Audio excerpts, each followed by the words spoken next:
Okay, so a popular question is, how do I stop my valve cover from leaking? This is going to get a whole bunch of controversy, I'm sure, different opinions and everything. But this is what I do. So I'm doing valve adjustment on a car, and I pulled off the cork bitchin' little valve cover gasket, and the thing was leaking. It snapped off nice and violent. So why is it leaking? Is it machined wrong? No, I already looked with the flashlight. It's nice. Is it hitting something? No. Is rocker hitting it? No, no marks inside that's making contact. Well, then what could it be?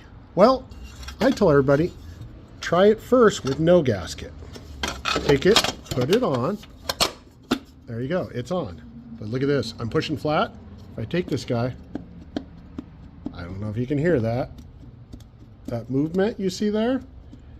It's not sitting flat. So you're first going to want to do is find out, is it hitting something? It's very common for them to hit, in this case it's got like a temp sensor boss here for like head temp. Could be hitting that. On the intake tracks on some of the dual port heads, there is a little raised up aluminum there. It could be hitting on that. Sometimes it'll hit on these little guys, the aftermarket aluminum ones, something like that. If this little guy is giant on these aftermarket heads. This is a, I don't know, some Mexican head. The other thing is possibly is the edge of the valve cover. It could be catching on the edge here. In other words, this area is thicker or wider, basically. In this case, I think it's the valve cover. And the reason for that is this valve cover is showing signs of, I got denting here and benting and stuff like that. Or benting, is that a word? And bending of the outer edge. It looks like up here also somebody has tweaked it. Now, typically, if the valve cover is not fitting the cylinder head, don't go to town on the valve cover.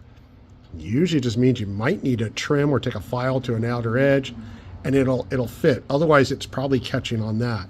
If it is striking up on one of the aluminum bosses up here or something like that, okay, then you might need to hit a little bit of that just so it clearances it.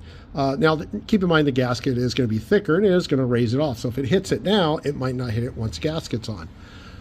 But if it can't sit flat without a gasket, it's not going to sit flat with a gasket. The gasket doesn't squish that much.